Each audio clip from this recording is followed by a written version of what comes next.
welcome back to another video of YouTube All You Game. Hope you have a good night. It is 10:05. I usually record my videos around 10. Sorry, I'm just moving these out of the way. Usually record my videos around 10. Nice and dark. I don't know. Nice vibe going on.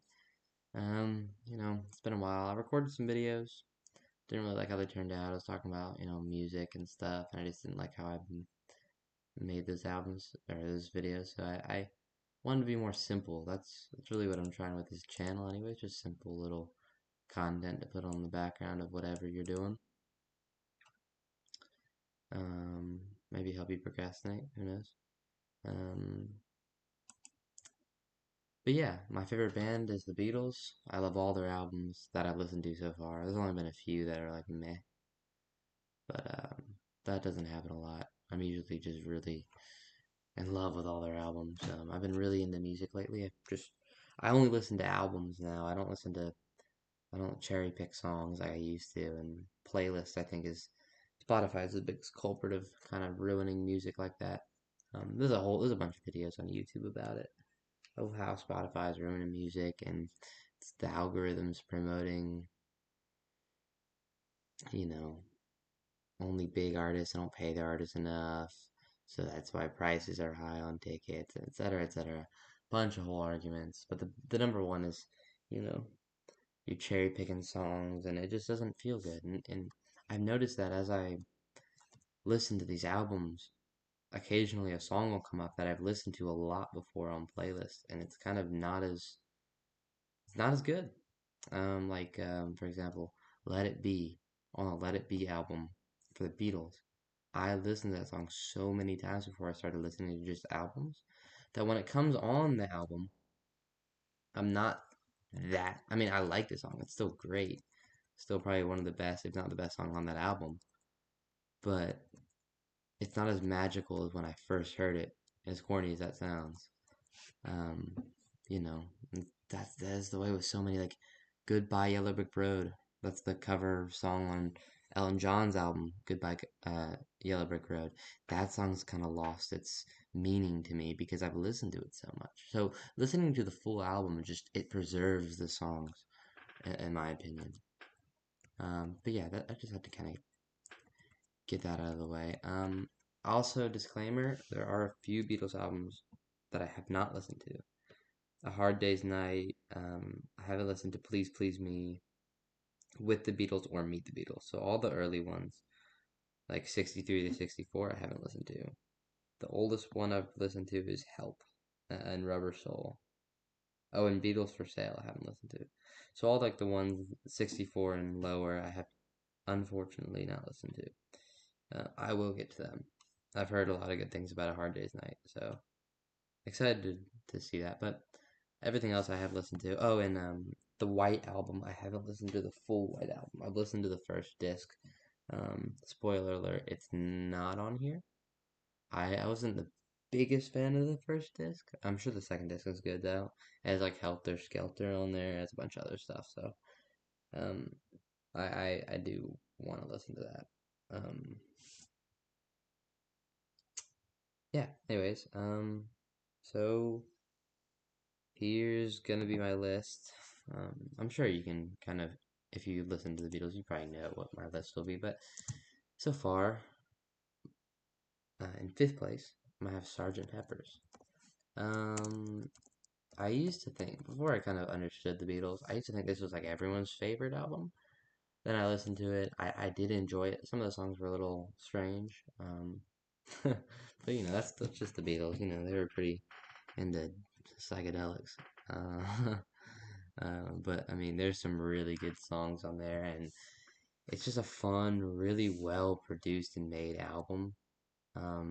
It feels very finished and thought out, and it had a plan, a theme. It's just a fun album to listen to. It's very well made. That's the best way I can say it. Like it's probably one of their most mature and um, thought out albums. Um, that and like Abbey Road. Um, and right here, I'm gonna put some of my favorite songs. I won't put all of them. All of my favorite songs from the album, just some of them. Um, Definitely, "She's Leaving Home." When I heard this song the first time, I got goosebumps. I'm not gonna lie. This is my favorite song on the album. And then, of course, "A Day in the Life." A lot of people um, refer to this as the best Beatles song ever. I don't think it's the greatest song ever. I think it's an amazing song. Um, the first time I listened to that song, it was crazy. I got goosebumps as well. I don't get goosebumps a whole lot when listening to music, but these two songs give me mad goosebumps, man.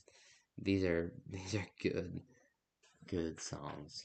Again, "Day in the Life" is often referred to as their best. Like you look at a bunch of lists, most people put this one as their best song. And I honestly I see why. It's not my favorite, but it is one of the best produced and well made albums. And there's a little story behind that album. I think John Lennon wrote it. Sorry, not the album, the song. He wrote the song "Day in the Life" and then didn't have something in the middle, so he went to John or Paul McCartney. Sorry, gosh, he went to Paul and was like, "Paul, I need something for the middle." And Paul's like, "I've been working on this little part right here. You want to hear it?" And that was like, woke up, got out of bed. That part, the little part, kind of does seem a little. It doesn't seem out of place. It seems kind of perfect actually, but it's not in the same style the rest of the song is in. But Paul was like, "Yeah, I have this part. I don't know what to do with it. It hasn't really been fitting anywhere." And he's like, John was like, "Yeah, perfect. That'll do." And threw that in the song, and it was just fit. So, a little story, a little backstory behind that. Sergeant Pepper's is my number five. My number four, and you can honestly switch my number four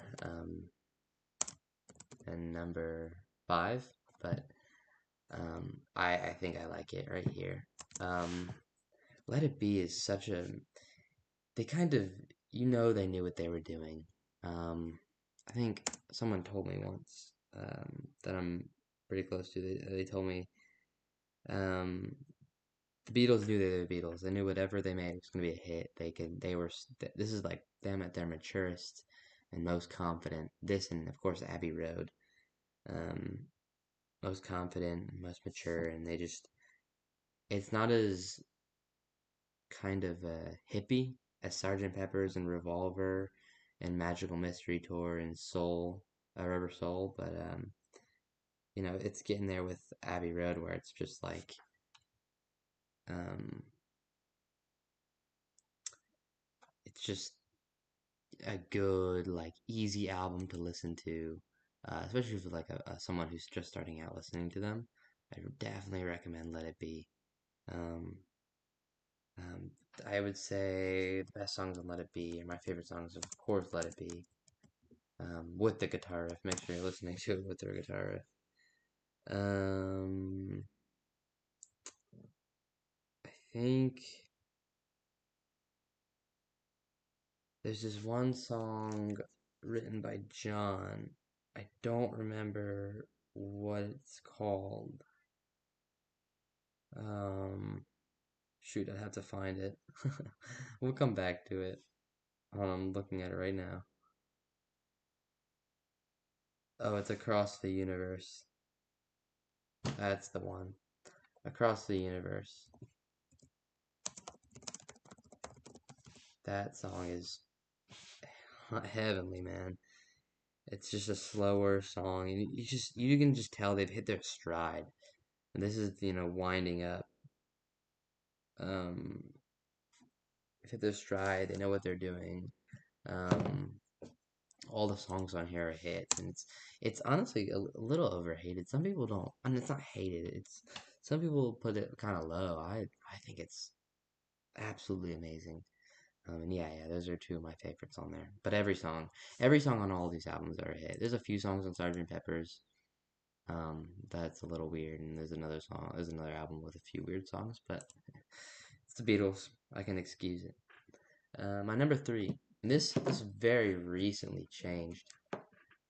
I'm really contemplating putting it number two. I'm trying to figure out.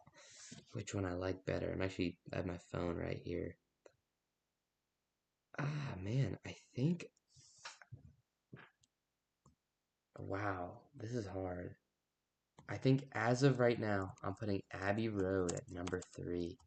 And some people might think I'm crazy for that. But I don't know. It used to be number one. And then just, it's not like I like it less. It's just I like number two and one more. Actually, number one's been number one forever. But number two and number three very recently switched places. And you can really, like, if I put number Abbey Road at number two and the number two album at number three, like, it's not a big deal. Any of these albums can be number two or three or four or five at any point. They can't be number one because I have a definitive number one. I'm sure you know what it is. If you listen to the Beatles, you might know what it is. But Abbey Road, I said it before. This is them at their most mature. They've fully hit their stride and they know exactly what they want. They actually listen to George in this album. Apparently, George's early songs were bad, but I don't know how he wrote Something and Here Comes the Sun is just wow. I mean, all of these songs, I'm really, I don't know if it's better than number, or if it's less. I don't know. Is it number two? No, I'll keep it at number three for now. But just looking at this album, it's like perfect. It is near perfect, this album.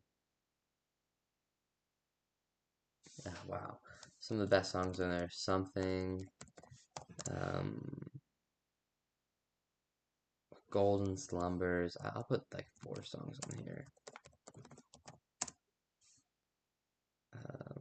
Golden Slumbers is quick, so it kind of goes in to carry that weight.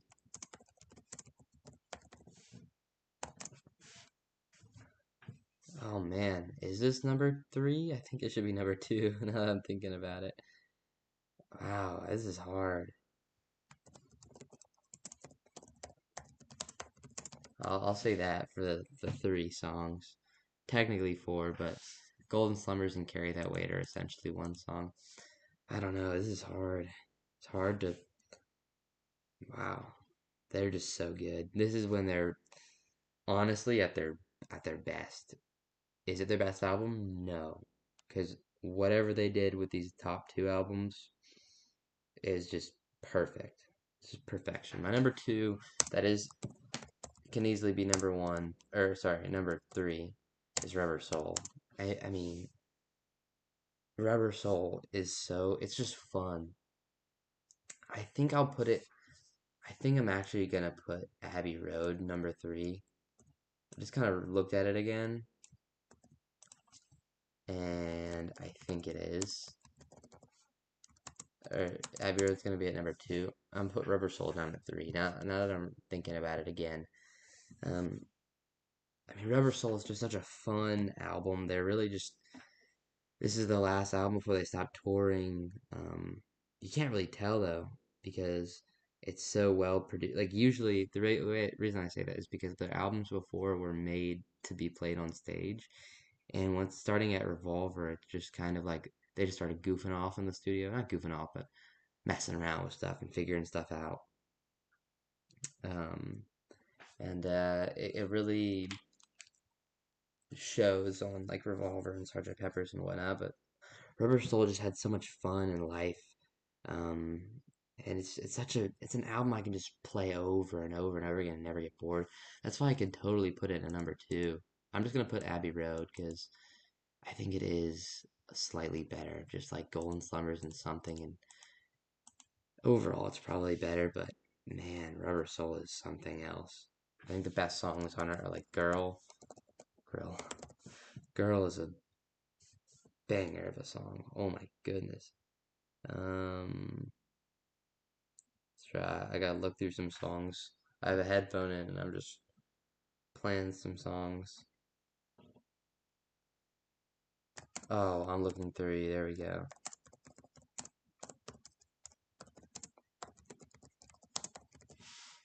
Yeah, that's such an excellent song. Wow. Now I'm looking at this album and I want to put it back in number two. Oh man, I might just say two and three. I can't decide on these two. Oh, they're both so good. But you get the point though. Like I don't have to change them around for you to understand that I love both of them pretty much equally. But there is a number one that is pretty unanimous in my mind. You can put Rubber Soul number one, and I wouldn't be bad. And that's I'm just kidding. It's Revolver. If honestly, like I don't take I don't have unanimous decisions about music. I think music is super subjective. Um, I don't think there should be unanimous decisions. However, Revolver is the best album I've ever listened to in my entire life. Hands down, it's the best. It can't, like, it's genuinely perfect in every way. It is perfect. There is not, there's only one song on there that's kind of weird. That's the with the sitar, but it's John, so, like, obviously it's gonna be a little funky. Um, but, like, it's not unlistenable. It's still good. But, you know, even though that one song is kind of weird, the rest of the album is magical. And that one song that is weird is still good. It's just weird. Don't get it mixed up. It's good, but it's weird. But the rest of the album is absolutely perfect. I could put any song for my favorites. But I have a few. I'm Only Sleeping. That's written by John. I mean, that song sends me to another universe every time I listen to it. Here, There, and Everywhere is one of the greatest songs ever written.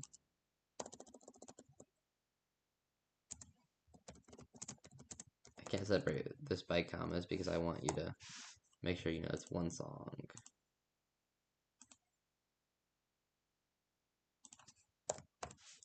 And I mean, it's just such a nice soft song. And then, For No One, I think this is probably the best song they've ever written, honestly. I mean, For No One is so good. It's Paul at his best. And then, of course, you can't have best songs on Revolver list without Eleanor Rigby. It's and then Taxman. It's just such a fun album. It's so fun. That's what I can say about Revolver. It's so fun. When I'm listening to it, I'm just pure happiness. It's just such a perfect album. Perfect. Perfect, perfect, perfect. These top three, in my opinion, can be interchangeable, although I would probably almost always put Revolver number one. It's just something about Revolver. It's just them just experimenting and trying stuff out. It's not like Sergeant Pepper. Sergeant Pepper's is super they know what they're doing. They have a plan. Revolver feels like they're just throwing stuff at you. Um but like organizedly. I don't know how to explain it. It's just such a good album. If you haven't listened to these albums, any Beatles album for that matter, I would start personally. I would listen to Let It Be first. It's the easiest album to get into. It's very normal. It's very like, just has really good songs. It's really pretty. And then you go to Abbey Road. You get those really beautiful songs on there. Then I would just kind of work backwards, honestly. I'd go like Let It Be, Abbey Road, Sergeant Pepper's Revolver, then Rubber Soul, or maybe Rubber Soul then Revolver. Don't start with like Revolver. So yeah, work backwards. Honestly, I think that's the best way to listen to Beatles. Or or maybe kind of see the progression of them. Like just start from the back and or start from the front, working to the top. I don't know. Listen to them however you want. Honestly, they're just such a good band, and I'm very passionate about music. I'm actually learning how to play the guitar. I was inspired by Leonard Skinner. Not even the Beatles. They played a part, but I picked it up because of Skinner. And I think I should do a best albums by Skinner list, just top three. They don't have as many albums.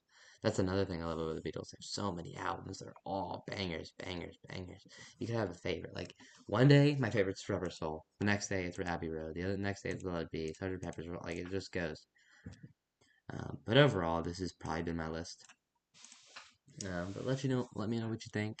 I will be giving the rest of the albums a listen I have listened to Help. Help would probably be like 6 or 7. Help wasn't very good. It wasn't bad. None of the albums are bad. I can't stress it enough. None of the albums are like unlistenable. Help just wasn't as fun. It was a little more boring. The best songs on that were the title song "Help" and "Yesterday," but everything else kind of felt meh. They talked about girls a lot.